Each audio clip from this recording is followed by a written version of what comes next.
আচ্ছা, কখনো কি ভেবে দেখেছেন ঠিক কোন জিনিসটা আমাদের রোজ সকালে বিছানা থেকে তোলে?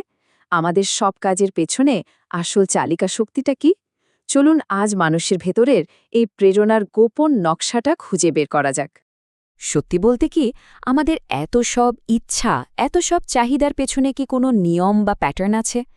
কেন কোনো একটা জিনিস আমাদের কাছে হুট করে খুব জরুরি হয়ে ওঠে, আবার কিছুদিন পরে হয়তো অন্য কিছু মনকে দখল করে নেয়? এই সব প্রশ্নের উত্তর লুকিয়ে আছে মনোবিজ্ঞানী আব্রাহাম ম্যাসলোর বিখ্যাত হায়ারার্কি অফ নিডস তত্ত্বে।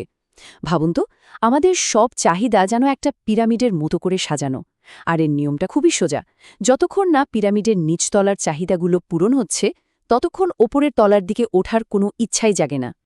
তো চলুন এই পিরামিড বেয়ে ওঠার জার্নিটা শুরু করা যাক একেবারে এর ভিত্তি থেকে। দেখা যাক গোড়াতে কি আছে। পিরামিডের একদম প্রথম স্তর, লেভেল 1, হল ফিজিওলজিক্যাল নিডস বা আমাদের শারীরিক চাহিদা। সোজা কথায়, বেঁচে থাকার জন্য যা না হলেই নয়। মানে খাবার, পানি, ঘুম, আশ্রয়, এই জিনিসগুলো নিয়ে কোনো কথা চলবে না। এগুলো হলো আমাদের শরীরটা ঠিকঠাক চালানোর জন্য বেসিক ইনপুট। এই ভিত্তি যদি নড়বড়ে হয়ে যায়, তাহলে অন্য কোনো কিছুর কথাই আর মাথায় আসবে না। ব্যাপারটা খুব সুন্দরভাবে একটা কথায় বলা যায়, একজন ক্ষুধার্ত মানুষের কাছে এক টুকরো রুটি পৃথিবীর যে কোনো বড় আদর্শের চেয়ে অনেক বেশি দামি। এর চেয়ে সহজ করে এই স্তরের গুরুত্ব আর বোঝানো সম্ভব না, তাই না? বেশ, ধরে নিলাম পেট ভরল, মাথার ওপর একটা ছাদও জুটল। এরপর কি? এরপরই আসে আমাদের দ্বিতীয় স্তর, সেফটি নিডস বা নিরাপত্তার চাহিদা। দেখুন, এখন শুধু টিকে থাকাটাই যথেষ্ট নয়, দরকার একটা স্থিতিশীল আর সুরক্ষিত জীবন। যেমন ধরুন, একটা নিরাপদ চাকরি, শরীরটা সুস্থ থাকবে সেই নিশ্চয়তা, কিংবা বিপদ আপদ থেকে সুরক্ষা, এই সব কিছুই এই দ্বিতীয় স্তরের অংশ। আসলে মানুষ তো অনিশ্চয়তা থেকে মুক্তি চায়। কাল কি হবে, এই দুশ্চিন্তা থেকে বের হয়ে আসতে চায়। এটাই আমাদের ভেতরের নিরাপত্তার অ্যালার্ম সিস্টেমের মতো কাজ করে। তো যখন শারীরিক আর নিরাপত্তার ভিত্তিটা মজবুত হয়ে যায়, তখন পিরামিডের খেলাটা কিন্তু পুরোপুরি মনস্তাত্ত্বিক লেভেলে চলে যায়। চলুন এবার আমরা এর মাঝের স্তরের দিকে এগোই। ৩ নম্বর স্তরটা হলো সোশ্যাল নিডস, মানে ভালোবাসা আর একাত্ম হওয়ার চাহিদা। কারণ মানুষ তো একা থাকার জন্য জন্মায়নি, তাই না? আমরা সামাজিক জীব। এই চাহিদাটা মেটে পরিবার থেকে, বন্ধুদের আড্ডায়, ভালোবাসার সম্পর্কে, কিংবা কোনো একটা সামাজিক দলের অংশ হয়ে। আমরা সবাই আসলে কোথাও না কোথাও বিলং করতে চাই, মানে কারোর আপন হতে চাই।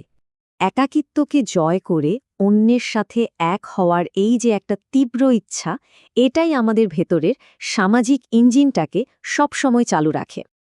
আচ্ছা, যখন ভালোবাসা আর আপনজনের চাহিদাটা মিটে যায়, তখন আমরা আরও এক ধাপ ওপরে উঠি। আর এটাই হলো লেভেল 4, এস্টিম নিডস বা আত্মমর্যাদার চাহিদা। এখন কিন্তু শুধু কোনো দলের অংশ হওয়াই যথেষ্ট না, সেই দলে নিজের একটা সম্মানজনক অবস্থানও চাই। এর দুটো দিক আছে, একটা হলো নিজের ওপর ভরসা বা আত্মবিশ্বাস, আর অন্যটা হলো অন্যদের কাছ থেকে সম্মান আদায় করা। এই কথাটা ভাবুন তো, মানুষ চায় অন্যরা তাকে গুরুত্বপূর্ণ ভাবুক এবং তার কাজের স্বীকৃতি দিক। এই স্বীকৃতি আর সম্মানই কিন্তু আমাদের আত্মবিশ্বাসের আসল জ্বালানি। আর এবার সবশেষে আমরা পৌঁছে গেলাম পিরামিডের একদম চূড়ায়। এটা হলো সেই জায়গা যেখানে মানুষ তার সেরা ভার্সন হয়ে উঠতে চায়।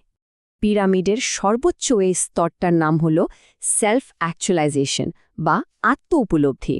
এটা হলো নিজের ভেতরের সবটুকু সম্ভাবনাকে বাস্তবে রূপ দেওয়ার এক অদম্য ইচ্ছা।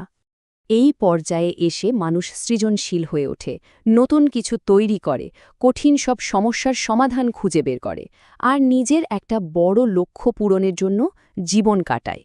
মাসলোর নিজের ভাষায় বলতে গেলে, একজন মানুষ যা হতে পারেন তাকে অবশ্যই তা হতে হবে। নিজের সর্বোচ্চ সম্ভাবনায় পৌঁছানোর এই যে ভেতরের তাগিদ, এটাই হলো সেলফ অ্যাকচুয়ালাইজেশন। তাহলে এই হলো ম্যাসলোর পিরামিড, মানুষের প্রেরণার একটা পূর্ণাঙ্গ রোডম্যাপ। কিন্তু একটা প্রশ্ন থেকে যায়, বাস্তব জীবন কি সবসময় এই থিওরি মেনে চলে? চলুন এক নজরে পুরো ব্যাপারটা আরেকবার দেখে নেওয়া যাক। একদম নিচতলা টিকে থাকার লড়াই থেকে শুরু করে চূড়ার আত্ম-উপলব্ধি পর্যন্ত মানুষের এগিয়ে চলার এক অসাধারণ চিত্র এটা। কিন্তু আসল প্রশ্ন হল, জীবন কি আসলেই এত সরল? সবাই কি এই পিরামিডের ধাপগুলো একটার পর একটা পার করেই ওপরে ওঠে? এখানেই একটা মজার ব্যাপার আছে। এই পথটা কিন্তু সবার জন্য একই রকম নয়। অনেক সময় দেখা যায় একজন শিল্পী হয়তো ঠিকমতো খেতেও পারছেন না, কিন্তু তিনি তার শিল্পচর্চা ছাড়েন না। কারণ তাদের কাছে পিরামিডের চূড়ায় পৌঁছানোর তাগিদটাই হয়তো সবচেয়ে বড় চালিকা শক্তি। এবার ভাবুন তো, এই তত্ত্বটা যদি আমরা আমাদের কর্মক্ষেত্রে বা ম্যানেজমেন্টে কাজে লাগাই, তাহলে কি হতে পারে? একজন কর্মীর কোন চাহিদাটা এই মুহূর্তে সবচেয়ে জরুরি সেটা বুঝতে পারলে কি পুরো প্রতিষ্ঠানের চিত্রটাই বদলে যেতে পারে না? কি মনে হয়?